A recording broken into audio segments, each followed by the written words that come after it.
Hi guys, welcome back to our channel QA Tech. If you haven't subscribed our channel, please do subscribe to get a notification whenever there is a new session uploaded. QA Tech is back with the third session of software testing. So the topics covered in last class are testing techniques, levels of testing, environments and its types.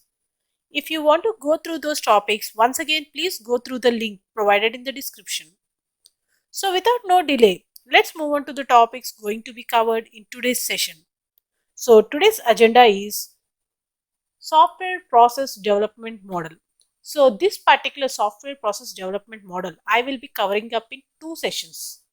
That is part 1 and part 2. So in this part 1 I am going to cover waterfall model, prototype model and evolutionary model. So let's get started with our first topic, that is software process development model. So the definition is generally whenever there is a software development, there is certain process followed. So the type of process or the process followed during the software process development is called as software process development model. And there are several models which are covered during the development of the software. And some of the models I'll be explaining over here. So in this part 1, I will be covering up the waterfall model, prototype model, evolutionary model. And in part 2, I will be covering up the spiral model, fish model and V model. So if you want to learn about the part 2 topics, you have to wait for the next session. So let's get started with the waterfall model. Waterfall model was first SDLC model which was used widely in software engineering to ensure the success of the project.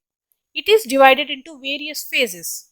So in the left side you can see the phases, in between you can see the activities, and at the right side you can see the outcome. Outcome is nothing but the output. So output of each phase and what are the activities involved in that particular phase I'll be explaining.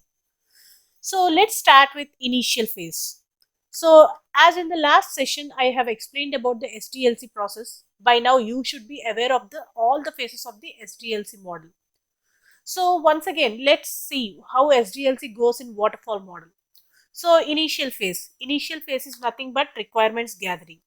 So in this particular phase, business analyst meets the customer and gets all the requirements and make a document and prepare a document called as BRS, which is nothing but business requirement specification. So in this particular initial phase, the activity followed is requirement gathering and the outcome is business requirement specification, that is BRS. BRS is nothing but all the requirements documented in a single document. That document is named as BRS. Now what happens? This BRS is the output in the first phase. So this particular output is given to the input as analysis phase. So for analysis phase, BRS is the input. So in the analysis phase, the planning of the project will be prepared. So in this particular phase, what happens is the system design, which is nothing but the technology, what has to be used for the development of the project, and the environment, like what are the softwares, what are the technologies people has to use. Those everything will be documented in this particular analysis phase, and all this technology and environment confirmation, everything related stuff is documented in a document known as SRS, which is nothing but software requirement specification. Therefore the output of analysis phase is SRS. So this particular SRS, which is the output of analysis, will be the input for design phase. Now in the design phase, what happens is the software design is prepared. So generally software design is nothing but UML diagrams are prepared. UML diagrams, it is a pictorial representation of the application. So what the application has to be developed, for that at the high level, here people will be developing UML diagrams. So these UML diagrams for all the modules and sub-modules will be prepared. And all these UML documents are kept in a document known as TDD, that is Technical Design Document. Therefore, the output of design phase is nothing but TDD. Now, this TDD is given as an input to the coding. So here in the coding phase, what happens is the developers comes into picture. So they will see all these TDD documents where all the UML diagrams of the application, they'll see it, they'll have a look on that, and they will try to understand them. And based on those their understandings, they'll be preparing a code. They'll start writing the code. So what happens is each module is given to the each developer. So what happens, each developer will be preparing their own code, that is called as unit. So different developers, what happens is whatever different developers have written their code, those code will be clubbed together, and the entire code is developed in this level. So in this particular coding phase, what happens is the units what the developers what they developed, all the units will be unit tested by the developers. So output of this coding phase is unit testing. So once the code is unit tested, what happens is in the next phase all the units will be clubbed together, and this is called as integration. So when this complete thing is integrated together, the entire software is tested in this particular phase. So once this application is tested completely, so this is tested using the black box testing technique. That is, without going through inside the code, the functional requirements of the code is tested. So this is called as black box testing. Therefore, in this integration and testing phase, what happens is by black box testing, the code is completely tested, and the output which comes is a quality product without any issues. So once the quality product is there, now this quality product is given as a input to the deployment and maintenance phase. So once the code is given to the deployment and maintenance phase, what happens is in the deployment phase the code will be installed, or the application will be installed in the client system, and we maintain. So this is called as delivery of the client. So generally we call this particular thing as a waterfall model, because whenever for example, see, whenever we throw a water from the 5th floor, it moves through the 4th, 3rd, like that, it goes in a line, waterfall. So it happens similarly here. What happens is the output of one phase will be input to the other phase. It goes from the top to bottom. So this is called as waterfall model. Now let us see what are the abbreviations I have used here. I have used BRS, SRS and TDD. So as I have already explained, BRS is nothing but business requirement document. SRS is nothing but software requirement specification, whereas TDD is nothing but technical design document. Now let us see the advantages and disadvantages of this waterfall model. So at first let's go with advantages. Generally, see, since this is a waterfall model, there are no change in the requirements, so it is a very simple model, and since it follows only a single flow, the project monitoring and maintenance is really very easy, and all the phases are completed at a time. As I have already explained, whenever one phase is completed, the next phase will be started. Therefore, all the phases will be completed. And this particular model is good for simple projects, and it is easy to arrange tasks. Now let's move on to drawbacks. The drawback of waterfall model is nothing but cannot accept the requirements in middle of the project. For example, let us see.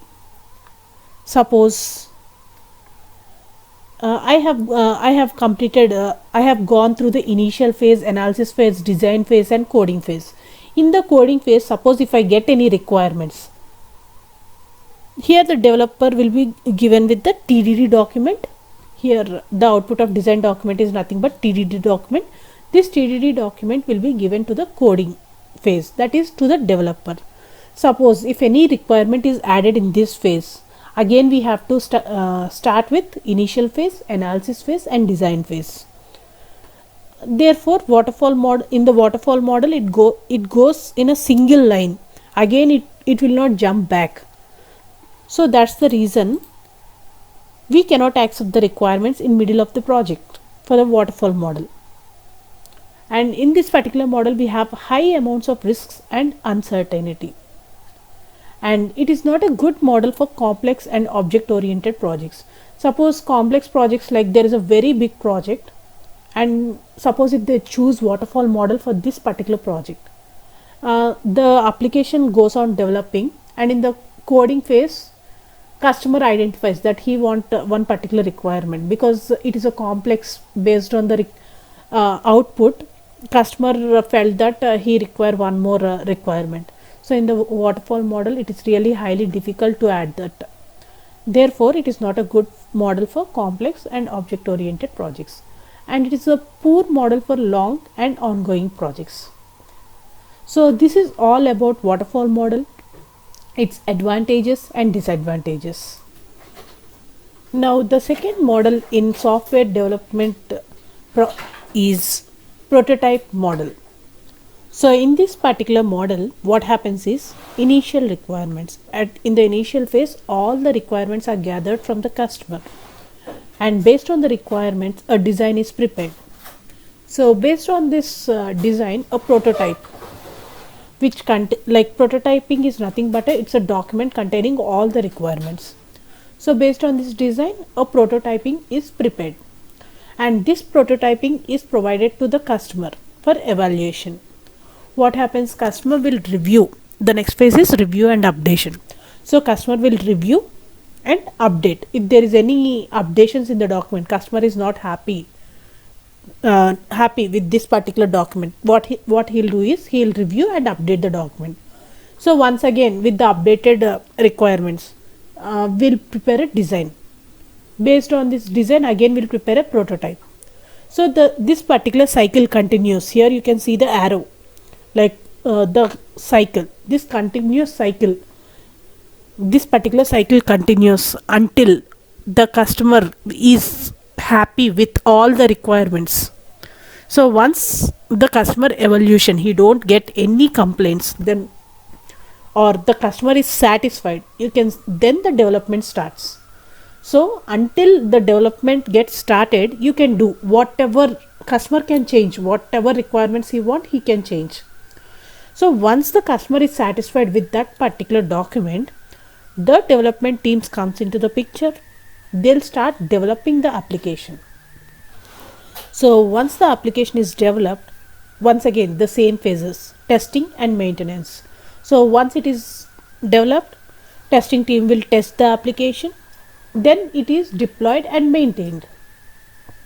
So the only change in this particular prototype model is nothing but until the customer satisfies on the design, the prototype will be keep on changing. So this is all about prototype model.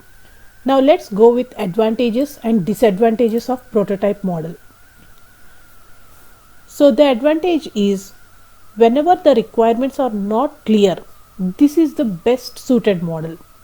Suppose a customer is not clear on the requirements, so he will simply give a simple requirements. He will simply provide the requirements, and we prepare the design, and a prototype is prepared.